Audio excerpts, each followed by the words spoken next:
తెలియజేస్తున్నా. అందుకే మిత్రులారా, ఇవాళ కేటీఆర్, కేసీఆర్, హరీష్ రావు మాట్లాడుతున్నారు.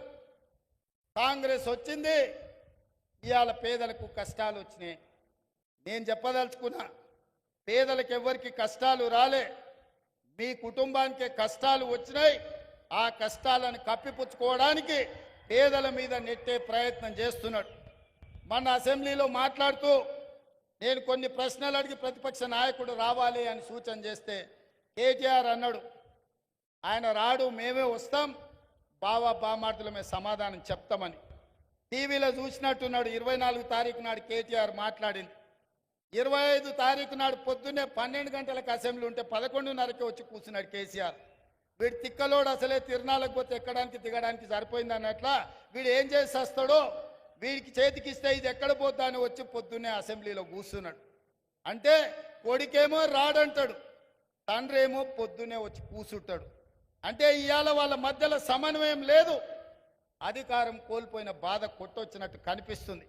అదే కాకుండా మన ఆయన మేడిగడ్డ గోదావరి ప్రాజెక్టులను పరిశీలించడానికి పోయిండు. మా దగ్గర బాలయ్య అనే డ్రైవర్ ఉంటాడు. వాళ్ళ కొడుకు అక్కడ ఇక్కడ హడావిడిగా తిరుగుతున్నాడు. వాడు 10వ తరగతి పాస్ అయింది, కానీ వాడికి ఏందో ఈ తిరుగుళ్ళు అలవాటు. ఊరికే టీవీ చూస్తున్నాడు. కేటీఆర్ ఉన్నాడా సార్ అంటుండు. ఎందుకురా అంటే, సార్ కేటీఆర్ గారికి సెల్ఫీలు దిగుడు, సెల్ఫ్ డబ్బా కొట్టుకున్నాడు అలవాటు. అసెంబ్లీలో నోరు జారుతాడు. ఆడ మేడిగడ్డ గోదావరి జిల్లాల కాలు జారిండు అనుకో, అండ్లబడి కొట్టుకపోతే లేనిపోని పని అవుతుంది అన్నాడు.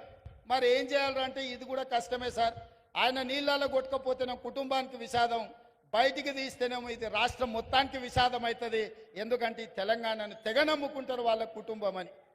అందుకే ఈరోజు ఈ తెలంగాణ రాష్ట్రంలో ప్రజలని వంచినందుకు 2023లో ప్రభుత్వానికి రాకుండా ఓడగొట్టిండ్రు. బుద్ధి మారక, అహంకారం తగ్గక అల్పం మాటలు మాట్లాడుతుంటే పార్లమెంటులో గుండు 0 ఇచ్చిండ్రు టీఆర్ఎస్కు. ఇప్పటికి కూడా వాళ్ళ బుద్ధి మారలే.